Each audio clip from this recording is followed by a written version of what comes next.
So thank you everyone for sharing your lunch hour with us on this Wednesday. For those of you who don't know me, my name is Beverly Jones and I am the Director of Industry Partnerships for the Colorado Department of Higher Education. It is my absolute privilege and pleasure to introduce Elizabeth Garner. Elizabeth is our Colorado State Demographer and has directed the State Demography Office in the Department of Local Affairs since 2004. Elizabeth travels the state talking with Coloradans about social and economic conditions that are brought about by population shifts. The State Demography Office applies an understanding of demographic trends to changes in a range of areas, including our state's economy, workforce, education, housing, migration, and rural populations. Elizabeth has over 25 years of experience analyzing population and economic trends in Colorado. Her current research agenda involves examining Census 2020 results, demographic impacts of COVID-19, our housing supply and demand, and aging. Elizabeth is an economist and received her BA in business at the University of San Diego and her master's in agricultural and research economics at Colorado State University. Elizabeth was born and raised in Colorado, which is something only 43% of our state's population can claim. Elizabeth, thank you so much. And I know it's been a whirlwind to get you here, so I greatly appreciate you being here. Absolutely. Thank you. You can hear me all right? All right. So thanks so much for inviting me to be part of your program today and meet with your team. I am going to now share my screen.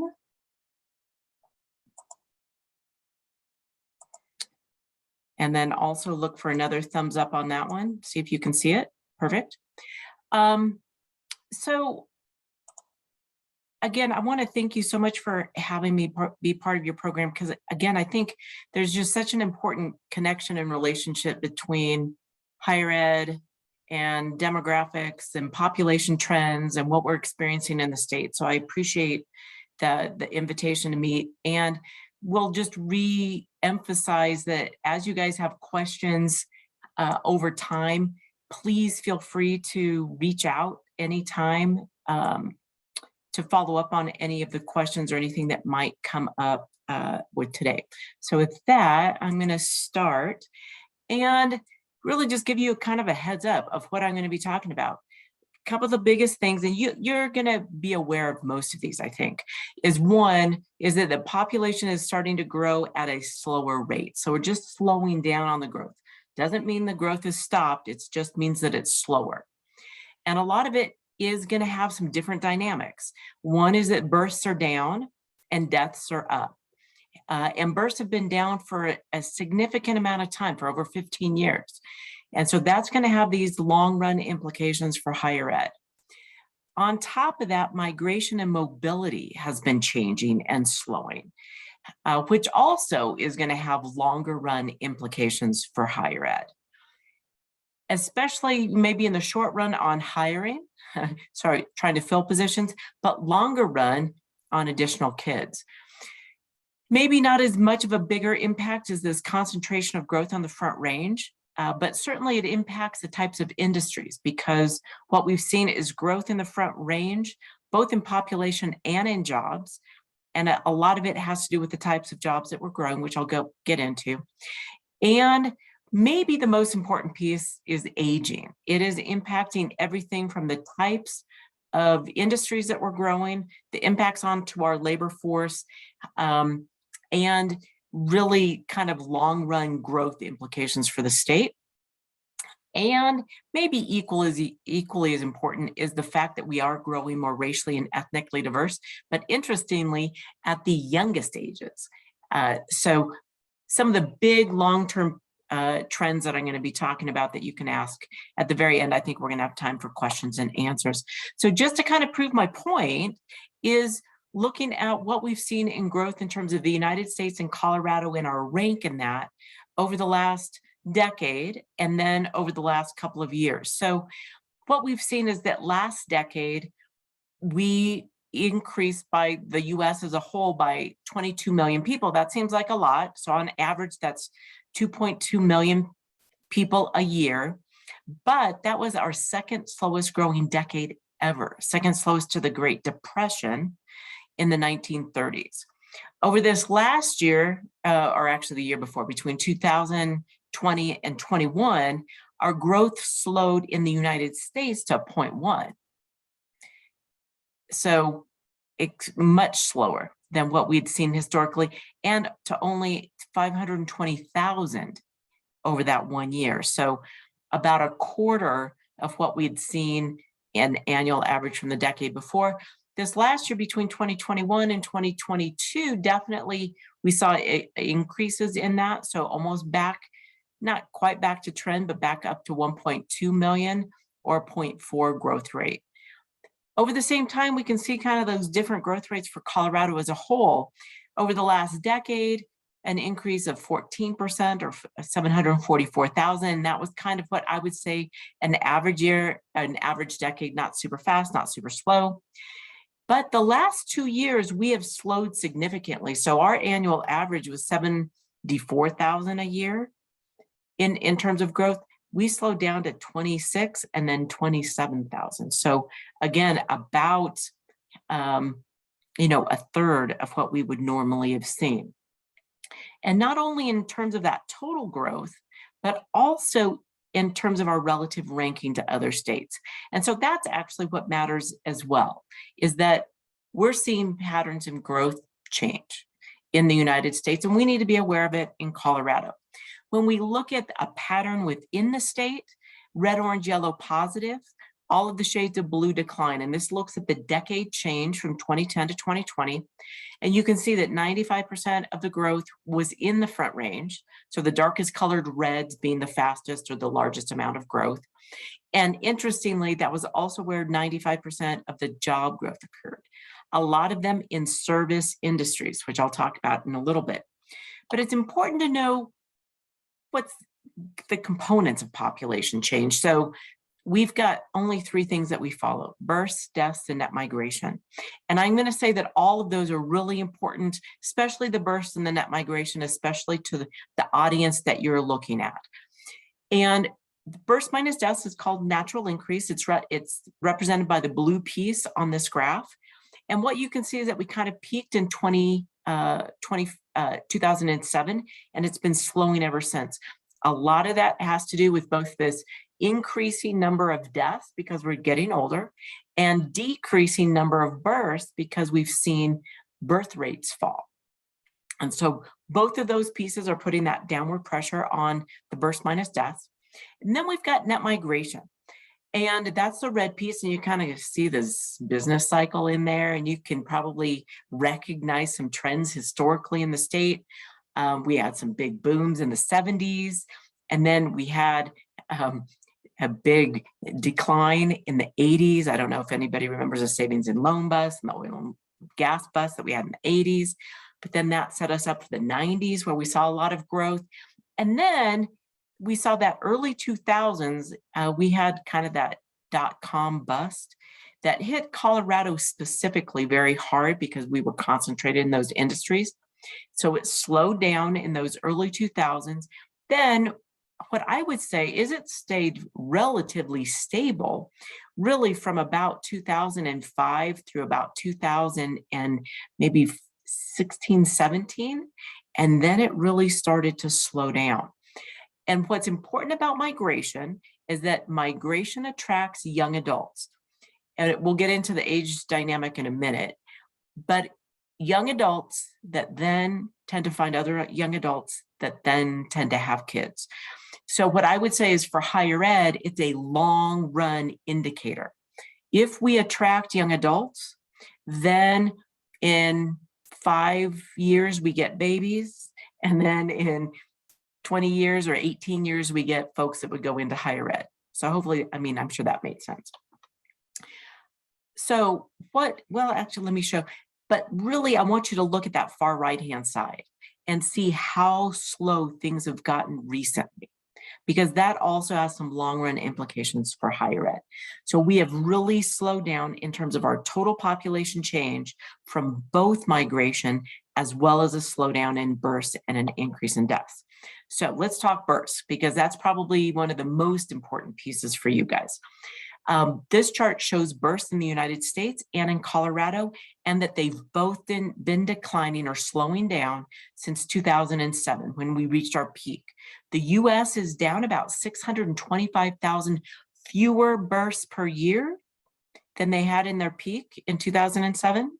And Colorado is down about 8,000 fewer births per year than our peak.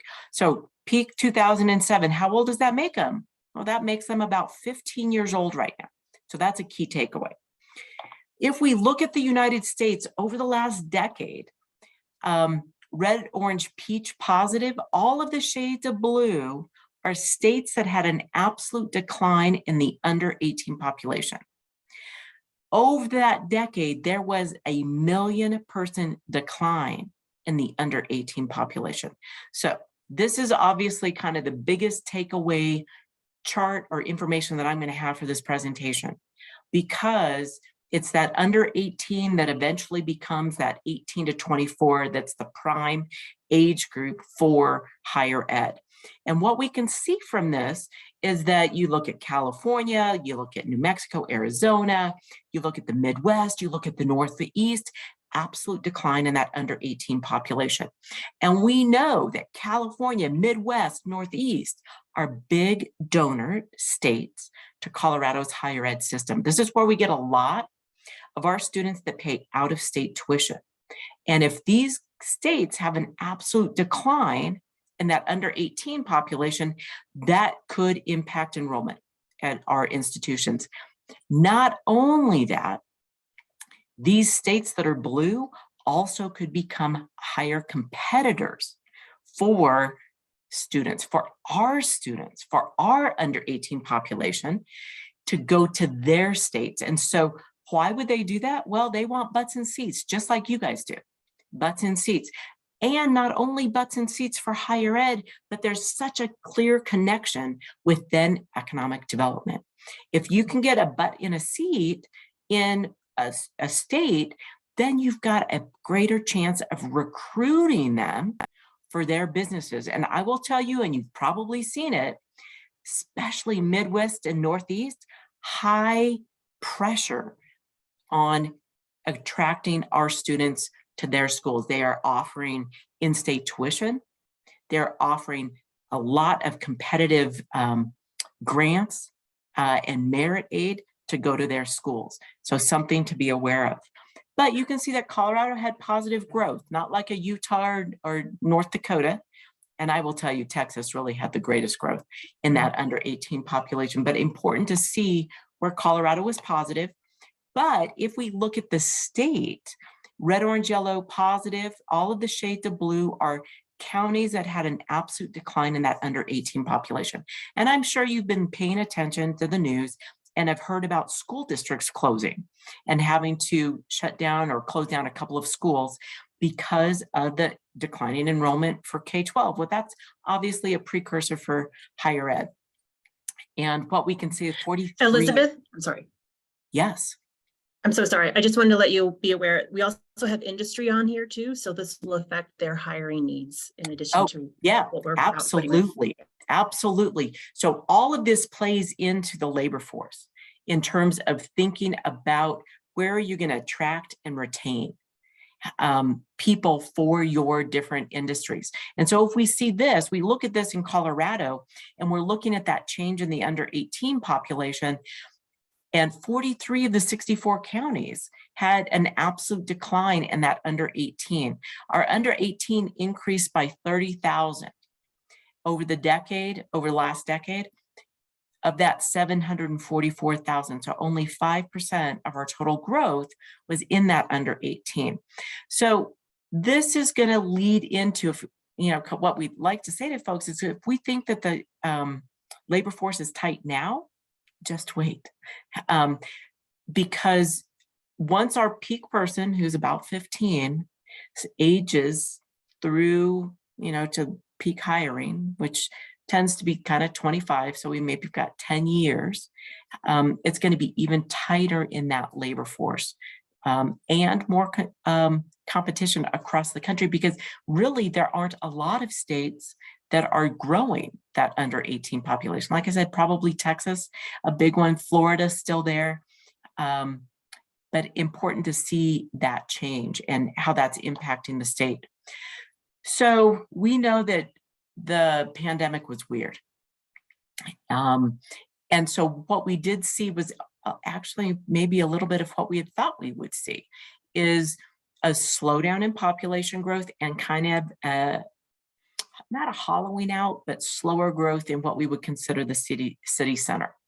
And so again, we only grew by about 26,000 folk over that 1 year from 2020 to 2021, red, orange, yellow positive. All of the shades of blue decline, and you'll see Denver, Jefferson, Boulder, all declines in that under 18 population, or not under 18 total population, because we did see a net out migration, and especially from Denver. Jefferson is more to do with an increase in deaths and fewer births, and same with Boulder. And Boulder actually, as a 50-50, they saw an out migration as well. So things for Colorado to be cognizant of. I mean, we've always thought about Colorado being able to attract and retain the best and the brightest. And right now, what I would say is that there is stiff competition for the best and the brightest across the country. Our benefit is that we are still growing our youngins compared to like the Northeast and the Midwest. They definitely have had a longer time period of not growing the young adult population, but it's something for Colorado to be well aware of, and industry to be well aware of, is how do we continue to attract and retain? So let's talk about that migration. When we migrate people to Colorado, we typically migrate young adults. This is an age distribution of our net migration patterns, really concentrated on 22 to 37. So we attract those young adults. Colorado is a regional center in the Rocky Mountain West. We tend to attract people to our state, but we're competing with Salt Lake. Salt Lake is also a regional center. So again, thinking about that competition for our prime working age population. When we think about where we migrate people from, the red, orange, yellow states are our largest donor states. And the blue states are actually our largest receiver states, those that have we have a net out migration to, versus those that we have a net in. And so you'll see California, Texas, Midwest, Illinois, another big state that we have a net in from. Northeast, we see that definitely New York, where we have a higher concentration of people coming from. And so again, it's important for us to recognize who we're competing with. And, is Colorado at risk? Again, because we're also seeing, a population decline in that under 18 population from California, Illinois, New York. So thinking about who our biggest trading partners will be in the future. So why do we migrate people to Colorado? And this is the biggest question we typically get, because I'll be honest with you, a lot of people are like, Elizabeth, I am not a fan of people. We're sick of people. We don't have too many people. And I'm like, oh, wait a minute. Before you start dissing on people, I realize we've got traffic, we've got congestion, we've got competition for housing, we've got people driving on I-70 up to the mountains. I understand that. But point is, the reason why we have migration is because we are growing jobs. And on this chart, it shows this relationship. The blue bars are job growth. So this is industry growth, job growth in Colorado, and the red line is net migration. So when we see stronger job growth, we tend to see stronger net migration. And when you say it like that, you're like, duh. But I will tell you that so many people are pro-job, and that's why it's so great to have industry partners on here, because you guys are going to be important advocates for people, because a job is a person and a housing unit is where that job sleeps at night. And so in this debate about population growth, it's really saying people aren't just coming here to goof off. People are actually coming here to fill jobs. And it's important to see where population and housing and other community services fit in with that discussion.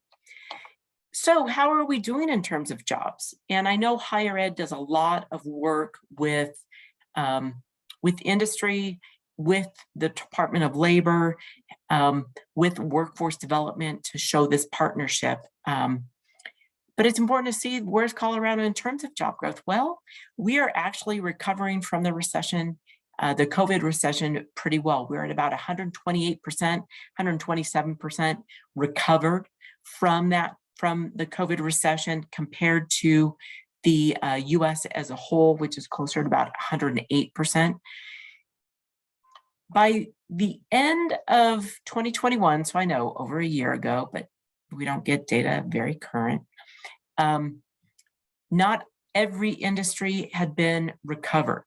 The slowest industries to recover probably aren't a surprise. Accommodations, food service, was arts, entertainment, recreation, manufacturing, mining, all were having a harder time. So take this graph. Actually, the reason why I have this on here is so that you can see which industries actually were growing the fastest. So we see professional business services, transportation and warehousing, probably not too much of a surprise with Uber and Amazon and all the transportation needs in that industry. But we also see finance, state government, health services, military, management of companies, federal government, all in there as well, recovering from the COVID recession. Important to see what was growing the fastest, but maybe also important to see what our largest industries are. So we know, especially within the higher ed system, where there's potential growing demand and important, especially replacement demand for retirees. If we look, professional business services, health services, retail trade, local government, accommodations, construction, admin waste, all in that kind of top 5 to 7 industries. We have it color coded by wage rate. So green being high wage, purple being a mid-wage, and red being low wage jobs. So you can see again, kind of that industry composition for the state as a whole. We know that higher ed participates greatly with Department of Labor, and I think K-12 maybe as well, in a talent pipeline report that's put together that really shows and talks about the growing industries, so which ones are growing, and those in-demand skills. If we take just a little bit of information from that report, they show the different industry occupations that are growing over this next 10 years. And we can see some of that is a little bit impacted by what was the impact of COVID. So with food prep and serving related and occupations being number one, that's still part of that recovery.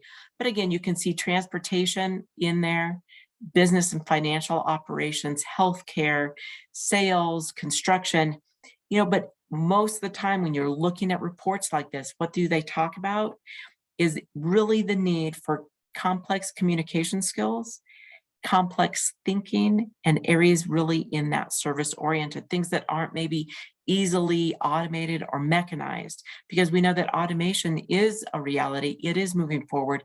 But what are the things that are not easily mechanized or automated is in that complex communication and complex thinking. So the next area that I'd like to go into is really talking about aging, which is probably one of the most important pieces, is really understanding Colorado's age dynamic, because it's going to be impacting industry and higher ed from a lot of different perspectives. One is preferences. So it's, if you just think of market analysis, understanding your market, and that's going to be understanding really Colorado's age dynamic, because by age, it impacts what people want and how much people have to buy or to spend on it. Then on the other side, it's going to be how active are they in the labor force, as well as what other service demands are in there. So if we look at Colorado's age distribution broken down by single year of age, this is what we look like. We've got every different generation is broken down there by age. On that far right, we've got the silent generation, followed by our purple boomers. Then we've got our green Gen X, our red millennials, our blue Gen Z, and then we've got our Gen Alpha, which is in the brown. A couple of things that I'll highlight here is one, kind of our peak person's 29 years old. You can see then that slope on that far left-hand side really showing that slowdown in the youngins. Then on the far right-hand side, you can see the purple baby boomers aging really into that 65 plus. So potentially aging out of the labor force. So this will be important for industry as well, thinking about, succession planning. What is your labor force dynamic right now? Who do you have by age groups? And be thinking about the great number of people aging out of the labor force. If we take all of that aggregate information and we look over this next decade, what we're forecasting in terms of growth, blue is 2020, orange is 2030.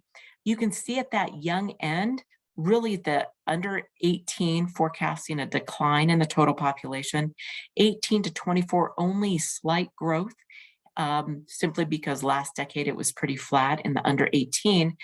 In that 25 to 44, we're forecasting growth, but only really if we're able to attract net migration to the state, which we have historically been able to do. You saw those other charts. 45 to 64 kind of flat in there because we've got Gen X, which I don't know if anybody remembers, but they were known first as the baby bust because they were a smaller generation than the boomers.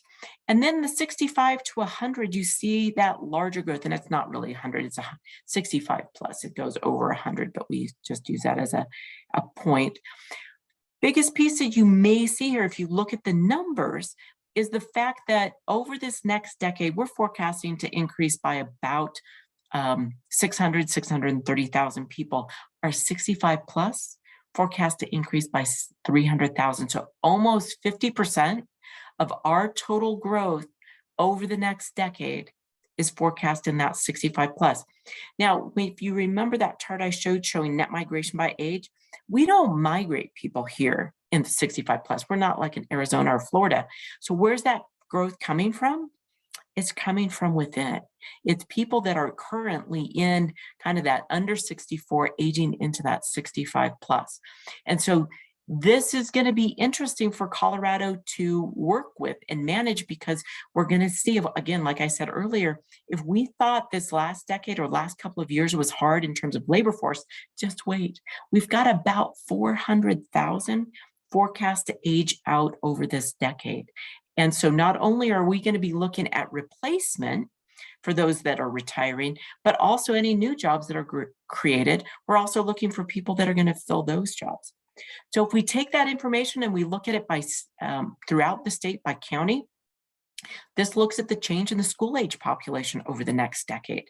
Really red, orange, yellow positive. So what I'd like to tell people, look at Weld County. Weld County is probably going to be our biggest growth area for that under 18 population, also with some there down there in El Paso County, Colorado Springs, also Larimer County, Fort Collins. But look at that Denver metro area, absolute decline in the under 18. So this is going to be interesting, really looking at K-12 education. If we also take that information and we look at the change in kind of what we would consider school age or higher ed population, 18 to 22-year-olds, that line right there is, where it's saying past and future, is really right there at 2020.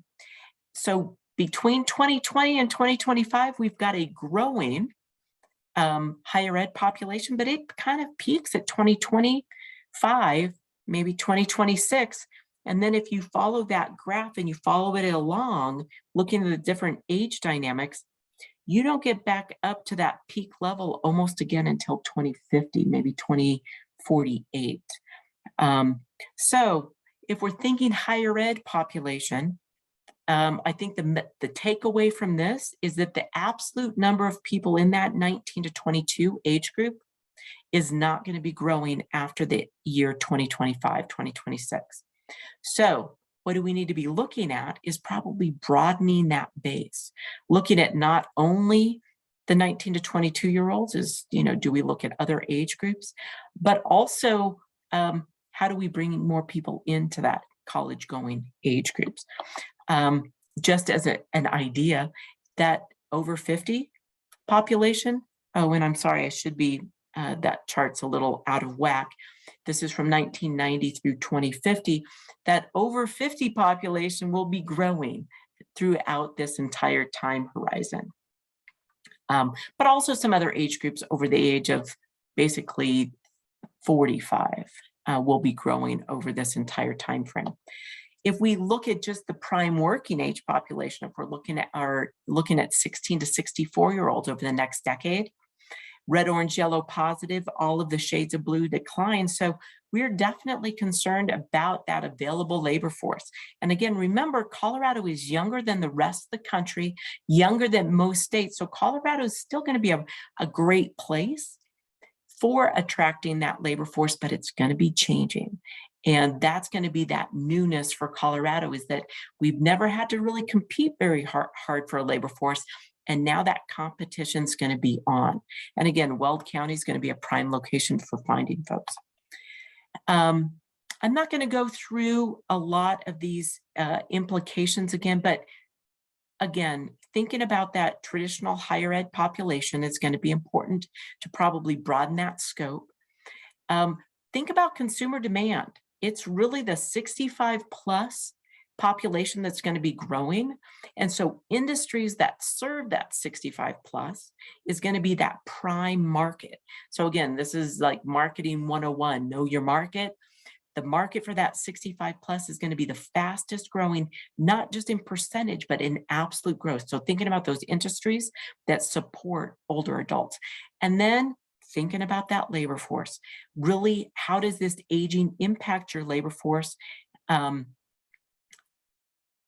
the way out? So especially those industry partners that are on the phone, it's thinking about how do you really look at encouraging and getting people into the labor force. So what I say, bring them in earlier and keep them longer is going to be some good strategies for that labor force, but also, thinking about the benefits, not just pay.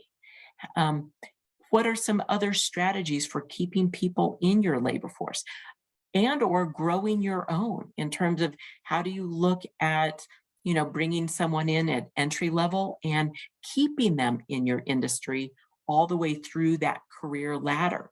Because it's, again, it's going to be hard. I guess that's the big takeaway. It's going to be hard.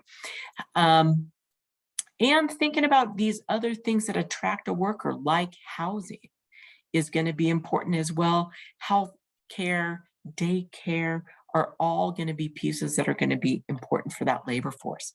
So the last thing I'm going to talk quickly about is the fact that we are becoming more racially and ethnically diverse. And in fact, over this last decade, our largest growth in Colorado was from our people of color. The top part of this chart is showing our over 18 population broken down by the different race ethnicities and its growth. So we increased that over 18 population, increased by about 716,000 people over the last decade. About 40% of that growth was in our white non-Hispanic, represented by a kind of sky blue color. The rest of our population, so about 60% of our growth, was in our people of color. So what we're seeing is really this growth in our people of color. In our under 18 population, we actually experienced an absolute decline in our under 18 population of white non-Hispanic, and our only growth was in our people of color, which then gives us this dynamic by age. This shows our share of our population by people of color by age group. If we think about those youngins, and those youngins that are entering higher ed and entering the labor force, much more diverse than those that are going to be leaving the labor force. So important to be thinking about how do we attract and retain, our recruitment strategies. All of those are going to be changing, and not just labor force side, but also marketing 101 again. Who is our market? Who is going to be buying our goods and services? If we look across the state, looking at just percent change in our people of color, you can kind of see some different dynamics there, where we're seeing a lot of growth in our people of color. By different county, we've only seen some small declines in the San Luis Valley, which does come across strange because that's actually where we see our strongest concentration. It's just that we saw an absolute decline in population in that area. And then that is just comparing our people of color on the left-hand side versus our white non-Hispanic population. Again, showing where some of our concentrations are. We've got more information on our website if you're interested in the details. But the biggest takeaway from this is that really, if we're thinking about the entrance to our labor force, the largest share of our entrants actually will be our Hispanic population. This is showing just between 2015 and 2020, the growth in our working age population by race and ethnicity, and really over 65% of our growth in our labor force, Hispanic over the last 5 years, or between 2015 and 2020. And we can then take it a little bit further. If we look at educational achievement, we've seen increase in those with a bachelor's degree plus by all race ethnicities, and that's what this is showing over the last decade. Improvements in all race ethnicities, but what you'll still see is that between our two largest race ethnicities, which is our white non-Hispanic and our Hispanic, there's still about a 30-point differential. So certainly improvements, but still space to make up, especially taking into account that it's our Hispanic population that's really going to be the largest entrance into our labor force. So here are some of the summary points in terms of that information. And I guess the biggest takeaway is our fastest growth will be in our people of color, so that will change our market, not just for goods and services, but also for our labor force. We're making improvements in terms of educational attainment by race and ethnicity, but there's still a gap, so still work to do. And it all is connected. So as we increase our educational attainment, then we participate in the labor force longer and at a higher level. We make more money, we spend more money, that churns the economy. So it definitely has this longer run, bigger picture impact. So what is our forecast, big picture, long run? I'm going to try and tie all of these pieces together. Point is, population is tied to the economy. As we are growing more jobs, we have demand for people. Our then supply of people is created by births, and that and net migration. So we know that births are down, and we know that net migration has been slowing. So this whole demand and supply for labor is really what's causing this crunch in terms of this tight labor force. But that's how we look at our forecast for population. We take a look at our demand for labor and our supply of labor, and we forecast those pieces forward. So we are looking at continuing growth in our population and in our jobs. But some of these uncertainties are, how low would that fertility rate go? What about international migration, and is that a gap filler? And what have we seen in terms of future job growth? So that's how we look at our forecast. And these are still some of those issues, is the fact that we're growing but slowing. So we're forecasting that we're going to continue to grow in our population. We're continuing to have kids, just not as many. So instead of 68, 70,000, we're having 60,000. So we're still having kids every year. But it also means some states are slowing even more. So that competition is going to be even greater for our youngins.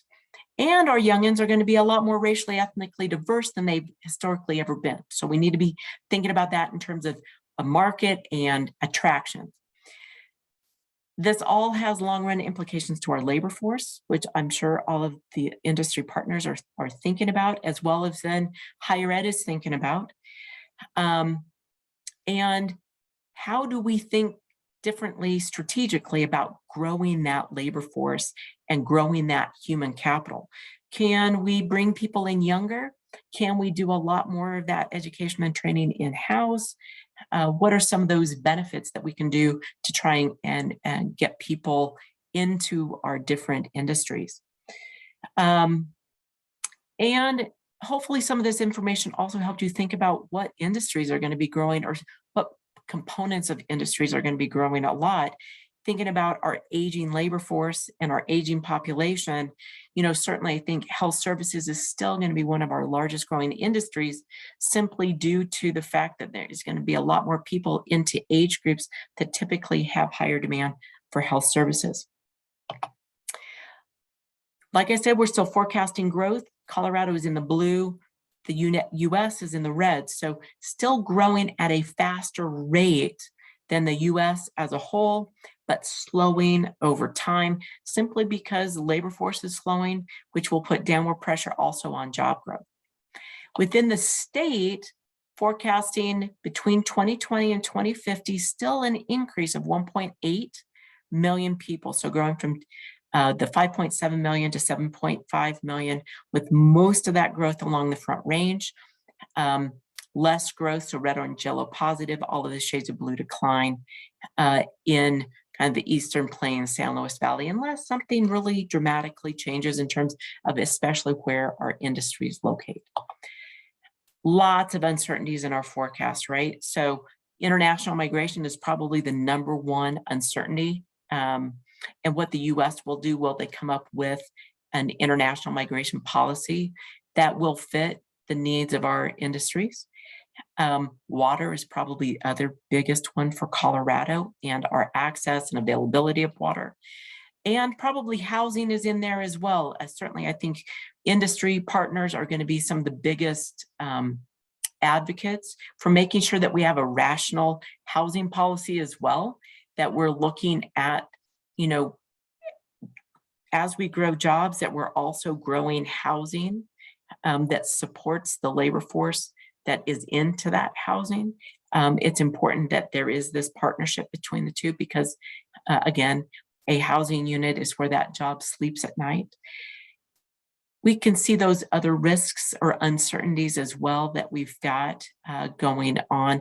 And probably I would say, I would maybe move that the industry changes, which is at the bottom, probably up to probably that fifth, between fourth and fifth, I think aging and industry.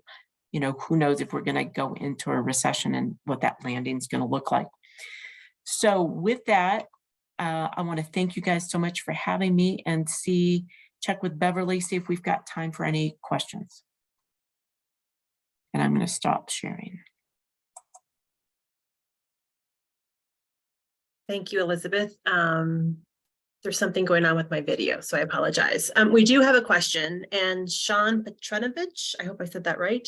You and I had the same curiosity. And so Sean asked, I'm really curious about the projected Weld County growth.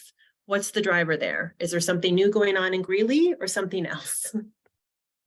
So that is a great question. So a couple of the pieces is that Weld County has actually been fairly proactive in terms of housing growth.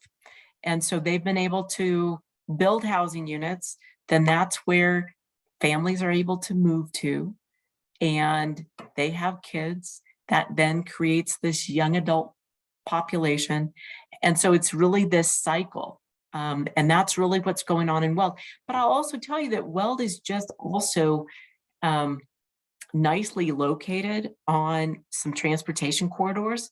So as housing has gotten really expensive in the Denver metro area and in Boulder, for example, it's not that hard to get from Weld to Boulder or Weld to Larimer or Weld to Denver metro. Now, it's not ideal to be commuting all of the time, but they have been pretty pro housing. And this is what I mean about this kind of partnership between industry and housing, is that it is such an important component to making sure that there's a labor force for industry. Thank you for that. We have another question.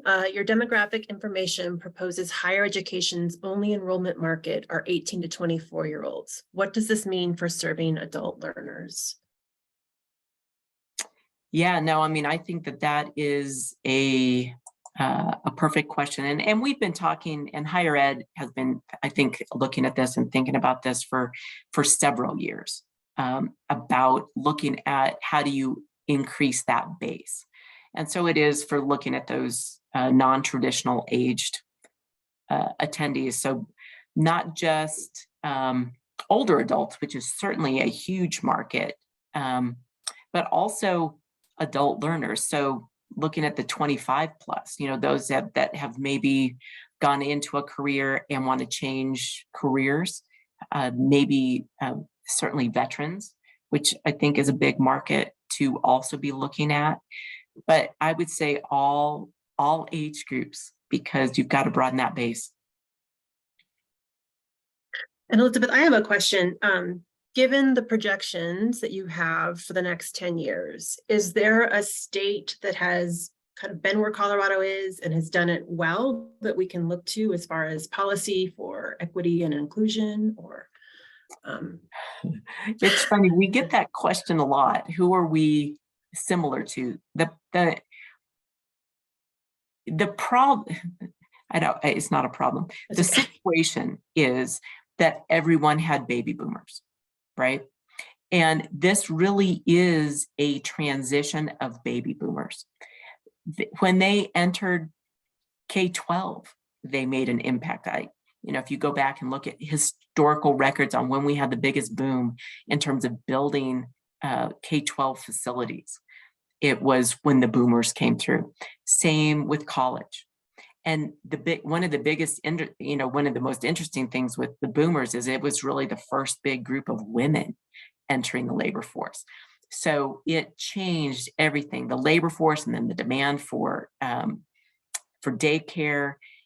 Everything changed when the boomers entered the labor market. Now, as the boomers are aging out of the labor market, it's creating this new transition again. So again, what's weird is that Colorado is still one of the youngest states. I think it's like the 6th youngest in terms of its share of the population over 65, but it's the 3rd or 2nd fastest aging in terms of its growth in the 65 plus. So where we're different is that we just don't have actually a lot of older adults. So it's that piece that I think we're going to be struggling with to begin with is how do we age well?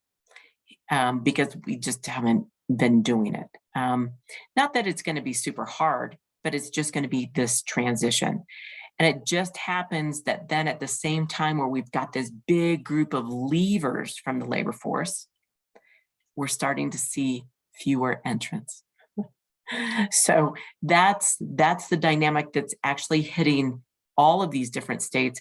We probably could watch the Midwest and Northeast because they've aged faster because they haven't had the kids. And so looking at some of the strategies that they've had in terms of attracting students and attracting labor force. I mean, I think people have heard of Vermont offering people to come to the state and bring their remote job with them. I think you're going to probably see a lot more of that. I know certainly in the higher ed system, a lot of states are offering in-state tuition to out-of-state students. So I think you're going to see a lot of that. I think you're going to need to see a lot of partnering between higher ed and business, higher ed and economic development, because that's going to go probably hand in hand.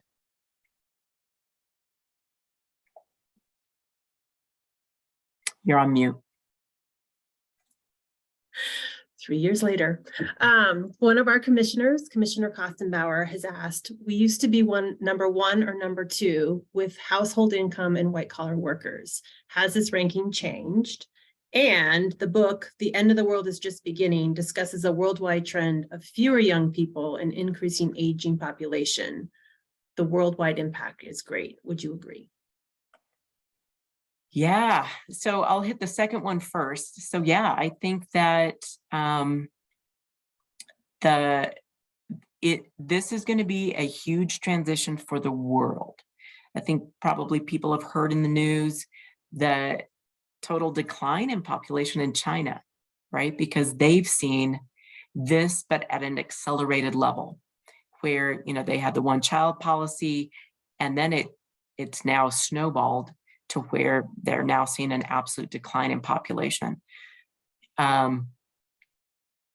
We've already seen it in Western Europe, I think Eastern Europe as well. I think really kind of India and Africa are the only countries or continents that are still seeing this growth in the youngins.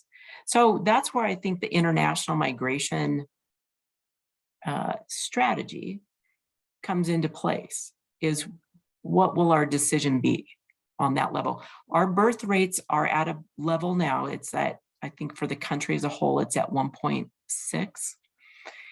and 2.1 is replacement. So we're significantly below replacement. And we can either plan well for this slowdown, which has its benefits, right? Slowdown, fewer resources, or think of another strategy to work with it. So I definitely think that I want to read the book. Maybe. It sounds scary. And what was the first part of the question now? Of course, I talk too much. That's okay. Has our ranking changed with Colorado having been number 1 or number 2 with household incomes with white collar? We are still up there with, we did slide though on educational attainment. We slid to 3rd, now behind Massachusetts and Vermont, but still up there in terms of educational achievement and increasing. And as well within, I'd have to look and see what our ranking is on income, but I am going to guess that it's still within the top 3. In terms of household income, still very high. We have high wage jobs in Colorado. And you guys saw that professional business services, those are all very high wage, high paying jobs. And that's our number 1 employer in the state. Nice. Any more questions from our participants? Elizabeth, I have one, and I always like to ask, is there a question that you haven't been asked that you wish you would be asked regarding how we we move forward? Yeah, no, I think that's a really good question. What I would say, no, I think you guys have asked the good questions, but I guess my statement would be, and especially because you get to work with industry partners, is that word partner is huge.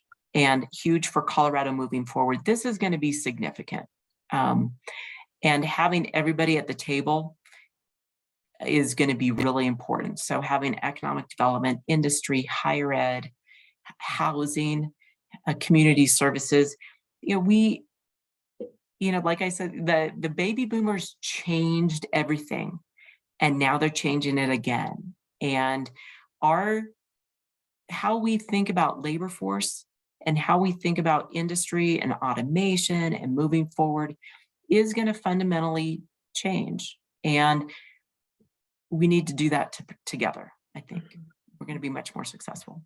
Fabulous. It is always, always, always a pleasure to have you come and do this presentation, because I always learn something from you. So thank you so much for your time. I know it was a whirlwind to get you here, so I appreciate you persevering and being a trooper.